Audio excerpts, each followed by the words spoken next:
Bapa di sorga, hati kami limpah dengan rasa syukur kepada Tuhan.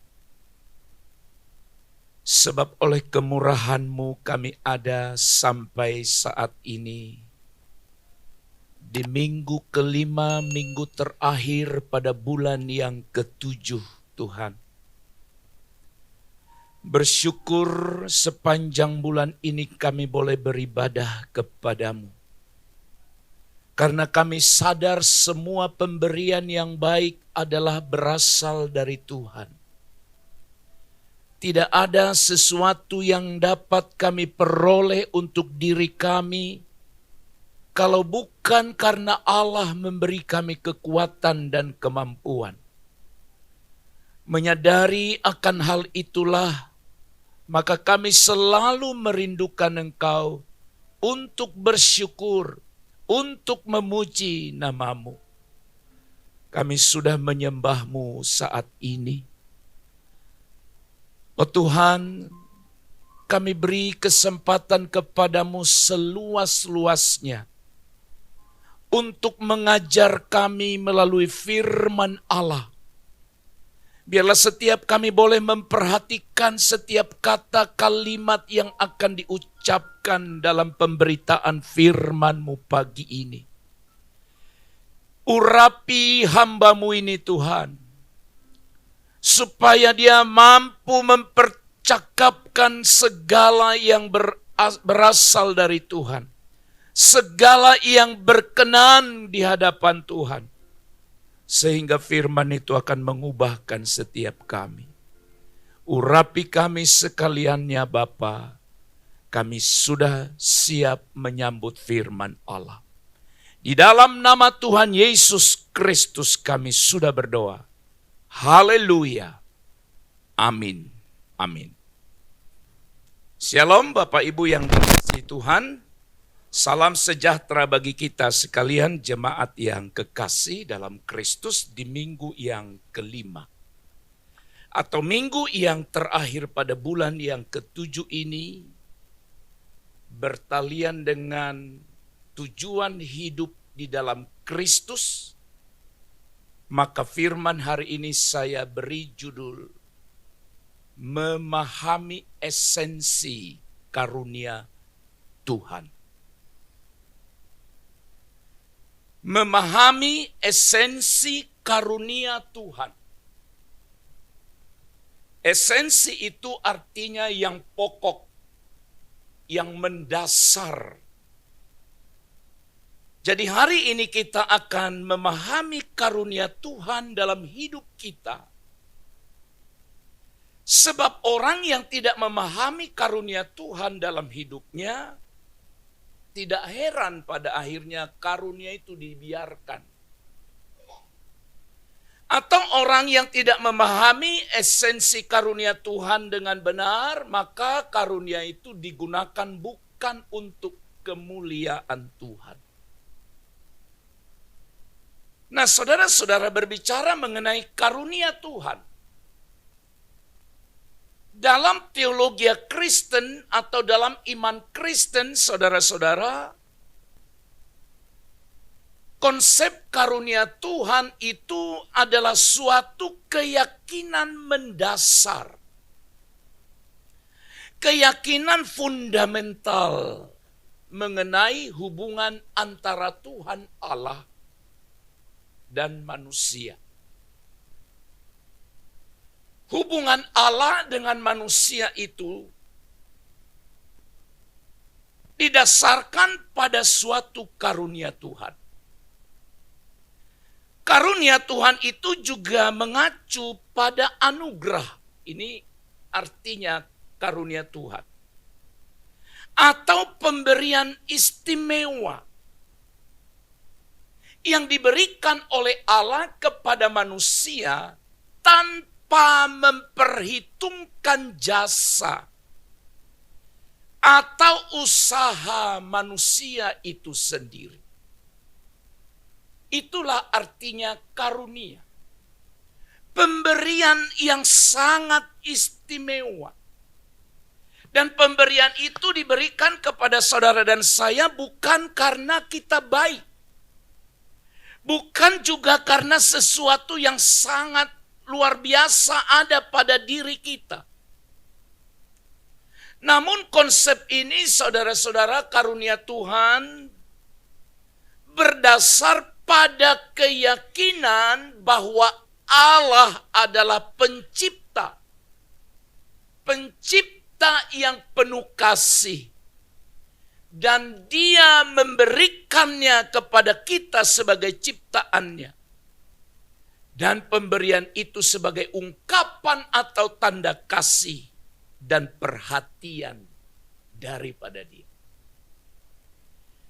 Dengan kata lain, ketika Allah menciptakan manusia itu, Allah juga memberikan kepada mereka kemampuan, kesanggupan. Dan kemampuan atau kesanggupan itu diberikan oleh Allah kepada kita dengan maksud yang baik daripada Tuhan. Kita awali pembacaan firman Tuhan dari kitab Yakobus pasal 1 ayat 17. Demikian firman Tuhan, setiap pemberian yang baik dan setiap anugerah yang sempurna datangnya dari atas, diturunkan dari Bapa segala terang. Padanya tidak ada perubahan atau bayangan karena pertukaran. Setiap pemberian yang baik. Wah, andai katalah semua orang menyadari ini. Apapun yang dia peroleh, karena usaha yang dikerjakannya, memperoleh sesuatu yang baik, lalu orang itu sadar dan berkata, ini karena anugerah Tuhan. Ini pemberian yang berasal dari Allah, datangnya dari atas, dari Tuhan, diturunkan dari Bapa segala terang.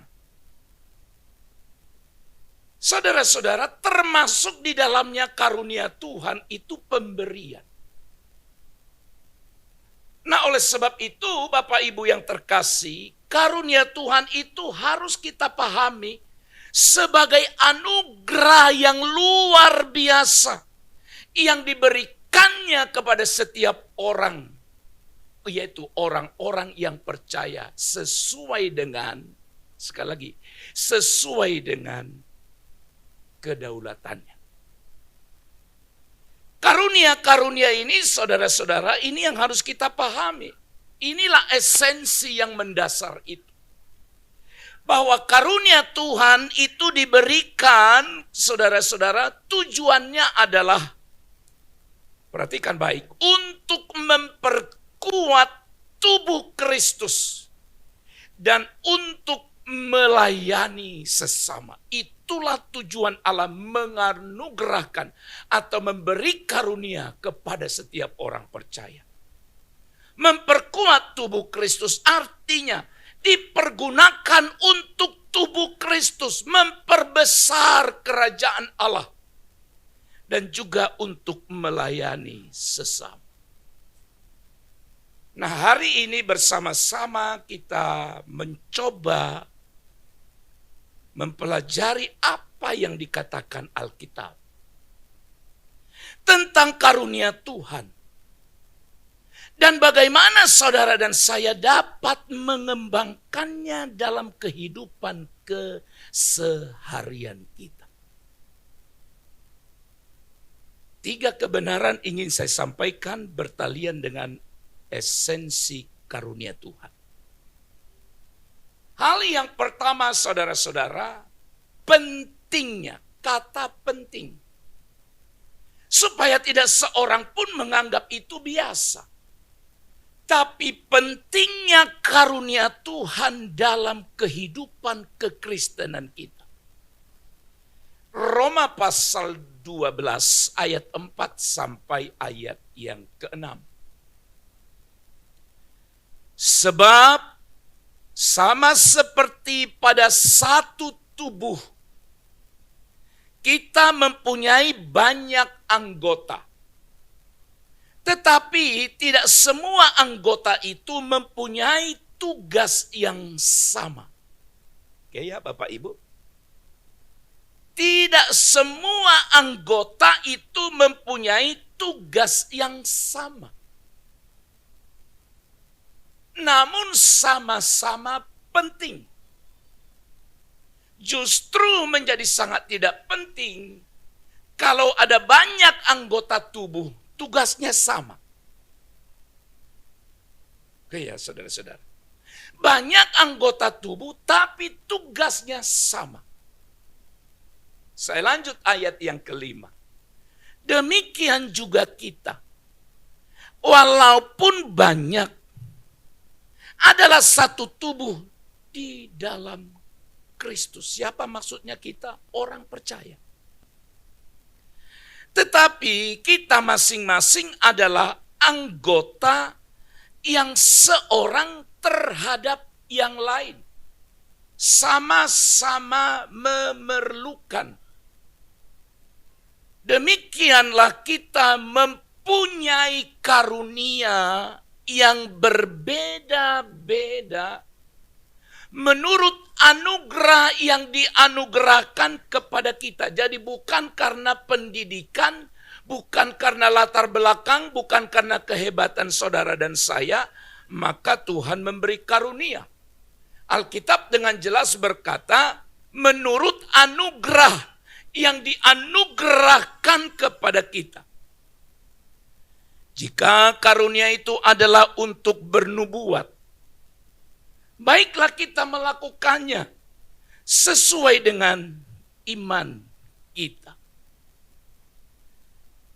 Juga dalam 1 Korintus pasal 12 ayat yang keempat sampai ayat yang keenam. Ada berbagai karunia, tetapi satu roh. Jadi sebenarnya kalau seseorang punya karunia, sebutlah ada karunia yang sangat menonjol, karunia yang sangat membuat dia jadi terkenal. Lalu ada orang punya karunia yang di mata orang biasa-biasa saja, tidak ada alasan untuk sombong. Kenapa saudara-saudara? Satu roh. Ya, satu roh. Ada berbagai pelayanan. Tetapi satu Tuhan. Saudara-saudara, ingat baik-baik pelayanan apapun yang saudara lakukan.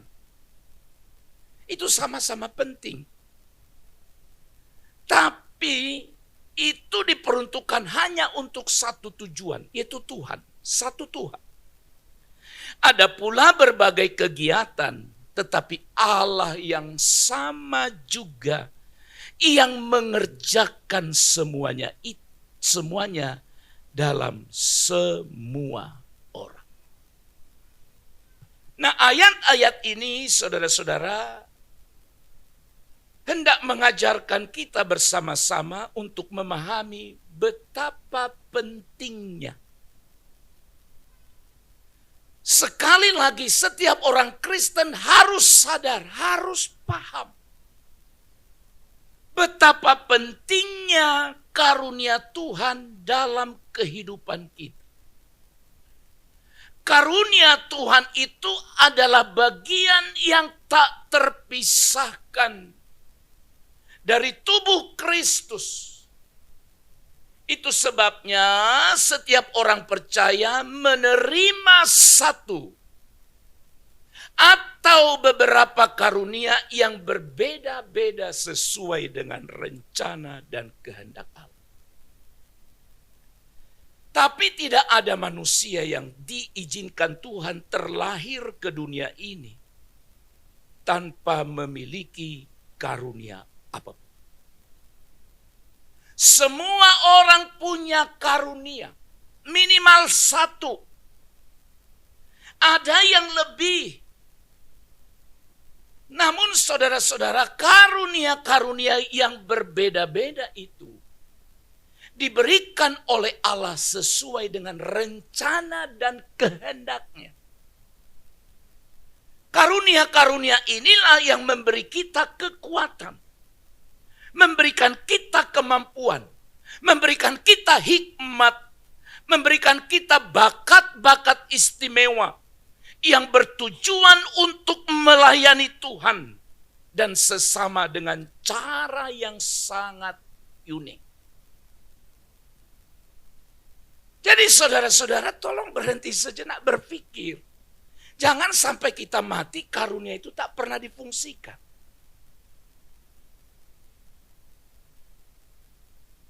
Sekali lagi, jangan sampai akhirnya kita mati meninggalkan dunia ini. Sepanjang hidup kita, karunia itu tidak pernah difungsikan. Atau mungkin difungsikan hanya untuk kesenangan dan kepentingan dirinya sendiri. Saudara-saudara yang terkasih dalam Tuhan. Ada orang punya suara yang bagus. Itu karunia.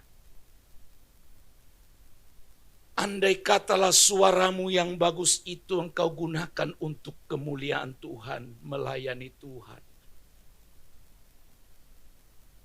Jadi worship leader, jadi singers. Lewat suaramu yang bagus itu, mengajak orang untuk menyembah Allah. Luar biasa. Tetapi ada banyak orang yang punya suara yang bagus, sebutlah itu. Hanya digunakan untuk kesenangan dirinya sendiri.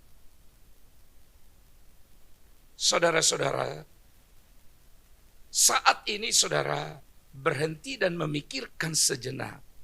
Dan temukan. Identifikasi. Karunia-karunia.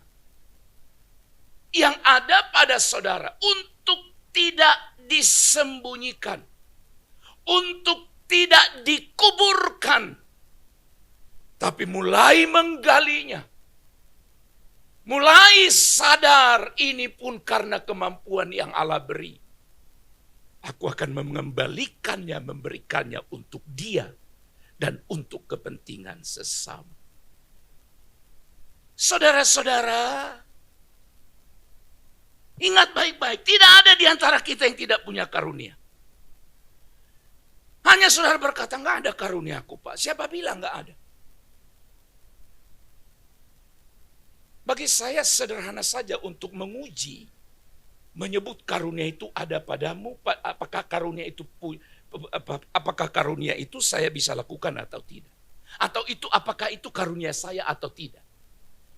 Semakin saya menyukainya. Semakin saya mampu berbuat lebih baik.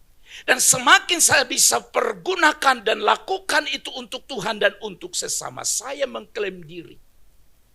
Bahwa saya diberikan kemampuan oleh Tuhan. Atau memiliki karunia itu dari Tuhan.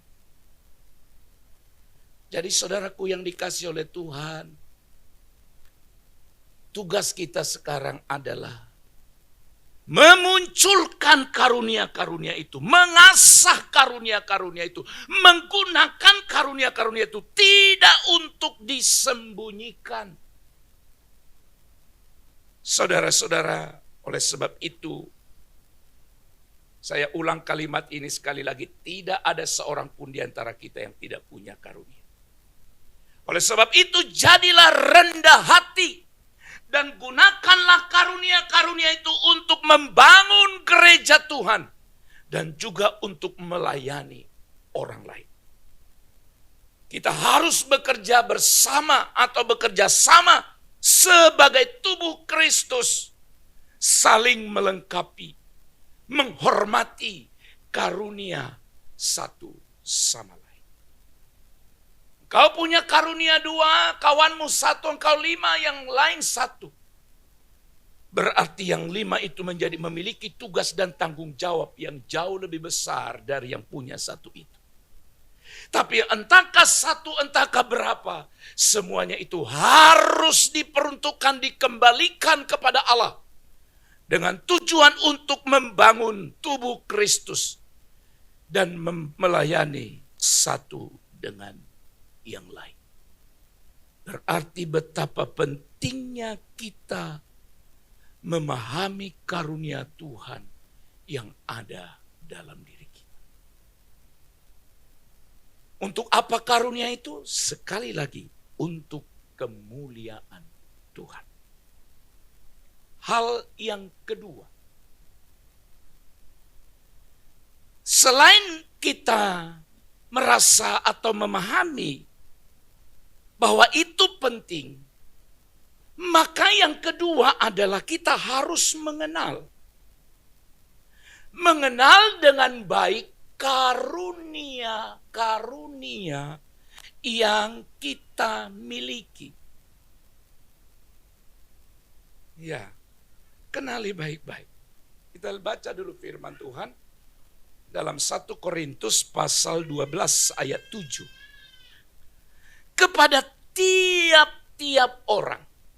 Perhatikan baik, di sini di ayat ini tidak ada kata kepada orang-orang tertentu, tidak. Kepada tiap-tiap orang dikaruniakan penyataan roh untuk kepentingan bersama. Juga dalam 1 Petrus pasal 4 ayat yang ke-10. Layanilah seorang akan yang lain sesuai dengan karunia yang telah diperoleh. Tiap-tiap orang sebagai pengelola yang baik dari berbagai anugerah Allah.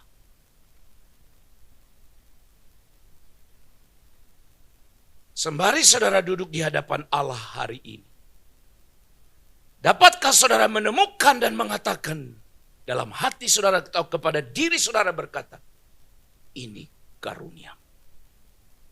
Ini karuniamu atau inilah karuniaku. Sudah ditemukan? Sudah dikenali? Karena firman tadi berkata tiap-tiap orang. Makanya dari situ saudara-saudara berani saya untuk berkata bahwa tidak ada seorang pun manusia yang terlahir di dunia ini tanpa memiliki karunia. Saudara, mungkin kita pernah melihat bahkan akhirnya mengeluh. Mengeluh seperti begini. Saudara melihat ada orang yang tidak sempurna secara fisik. Tidak sempurna seperti saudara. Sekali lagi ya, tidak sempurna. Tetapi saudara berkata, wow, luar biasa. Sesuatu yang luar biasa dia bisa lakukan. Lalu saudara mulai tarik pada diri saudara. Dan saudara melihat betapa sempurnanya, betapa lengkapnya saudara secara fisik. Tapi kita yang lengkap sempurna secara fisik ini justru tidak bisa melakukan. Berarti saudara-saudara, itulah kehendak Allah. Itulah karunia Allah. Makanya saudara-saudara, untuk Allah bekerja atau Allah memakai seseorang tidak harus memiliki, dengar, tidak harus memiliki kesempurnaan secara fisik. Tidak harus memiliki kesempurnaan secara fisik, baru Allah akan memakai dia. Tidak. Tapi kenapa orang itu yang cacat atau tidak sempurna secara fisik, mereka bisa mengerjakan sesuatu yang luar biasa. Mereka temukan, sekali lagi mereka menemukannya. Mereka mengenalinya. Dan Alkitab berkata kita sebagai pengelola. Lalu mereka mengembangkan karunia.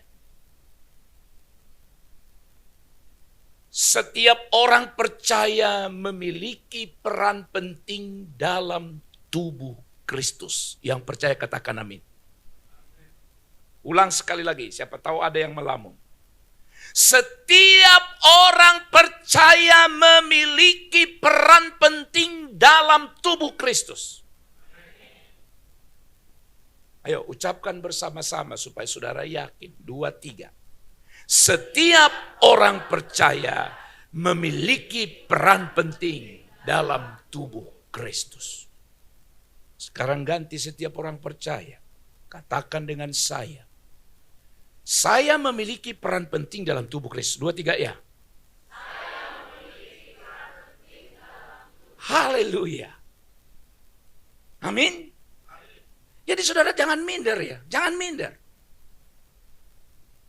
Dan saya berharap setelah dengar khotbah ini.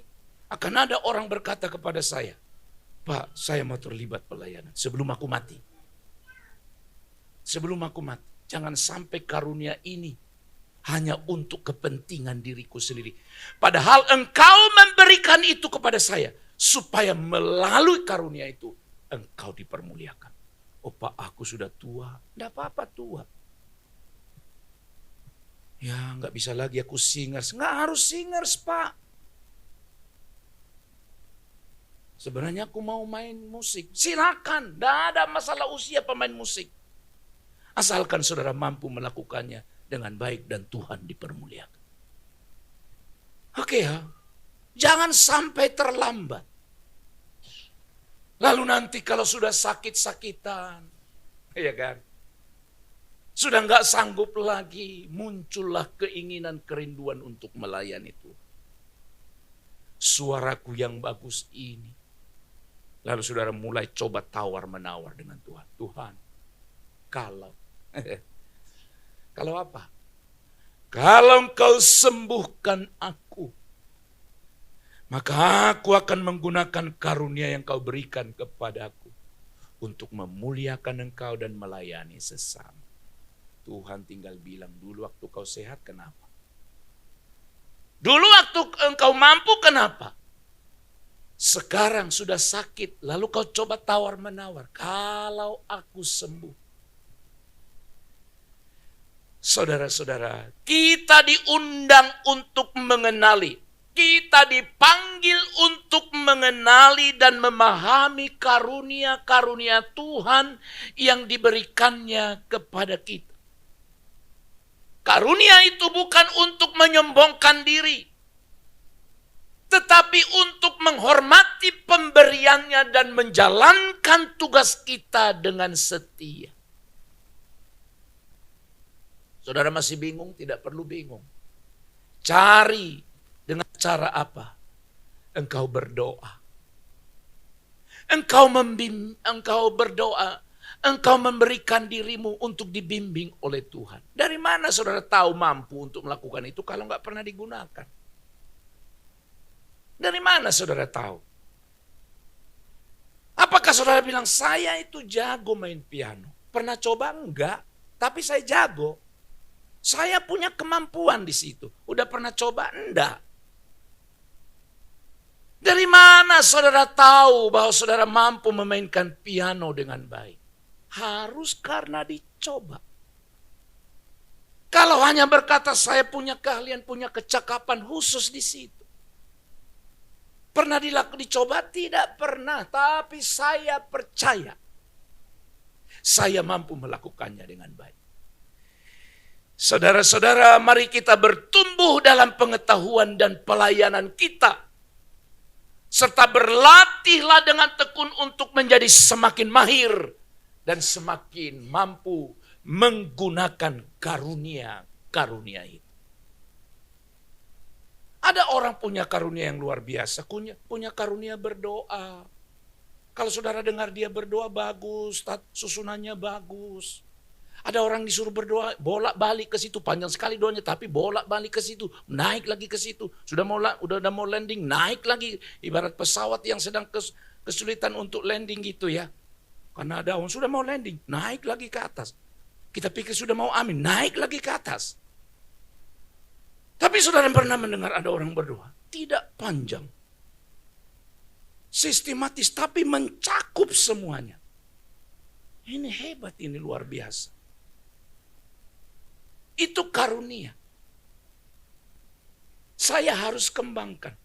Saya kembangkan banyak hal. Lalu akhirnya sudah mulai saya berkata, berarti saya tidak sampai ke situ. Bukan di situ bidang saya. Saya sampai di sini. Dan ini saya harus maksimalkan. Maksimalkan, belajar terus gunakan dengan lebih baik. Maka karunia itu saudara-saudaraku yang dikasih oleh Tuhan akan kita pahami atau kita terima dan kita kenali dengan baik sebagai pemberian Allah secara khusus kepada kita.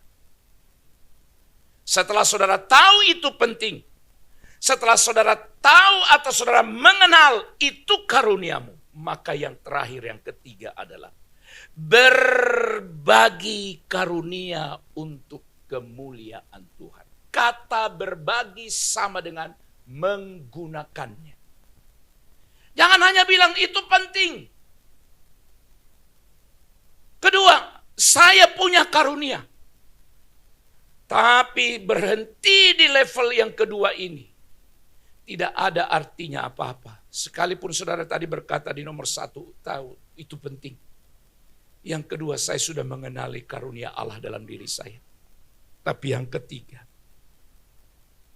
saudara, harus digunakan.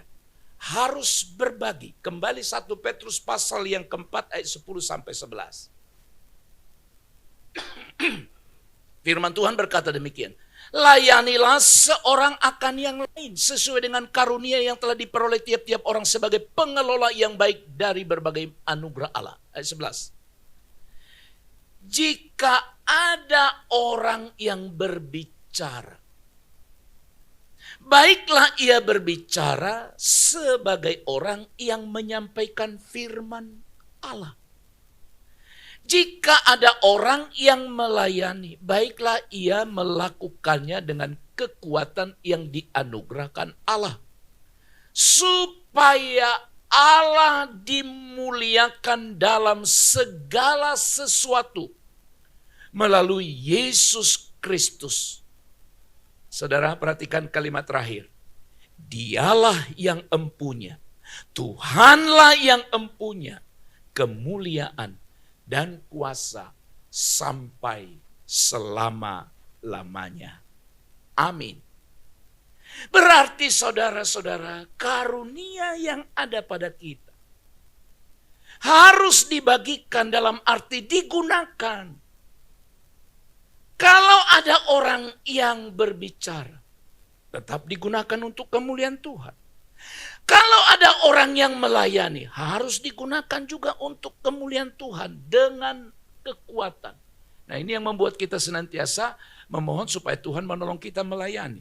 Kenapa kita selalu berdoa? Karena kita tahu kekuatan kita untuk melayani adalah dari Dia. Dan tujuannya sekali lagi, Dialah yang empunya kemuliaan dan kuasa sampai selama-lamanya. Karunia Tuhan bukan untuk kepentingan pribadi kita, tetapi untuk memuliakan Tuhan dan melayani sesama. Berarti harus dibagi. Tidak ada disebut untuk kepentingan dirimu, tapi untuk memuliakan Tuhan dan melayani sesama. Ketika kita menggunakan karunia-karunia kita dengan kasih dan bijaksana, kita akan memberi kesaksian tentang kemuliaan Tuhan dan kuasa-Nya yang bekerja dalam hidup kita. Sekali lagi, jangan sampai saudara menyesal. Saya tunggu saudara untuk ikut melayani. Haleluya.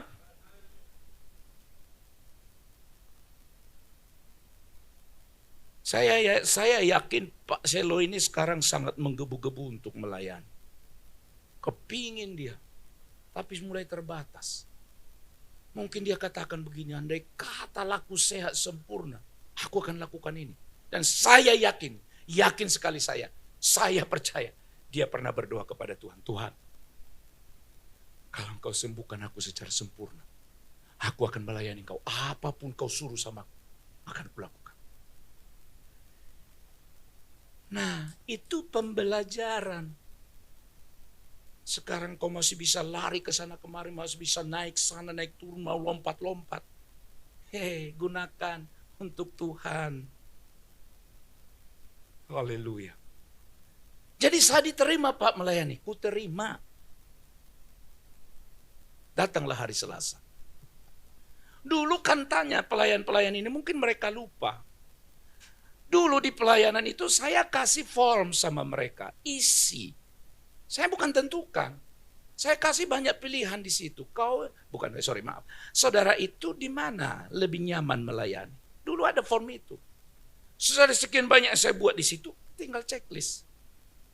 Ada yang checklist semua enggak? Enggak ada. Semua di checklistnya.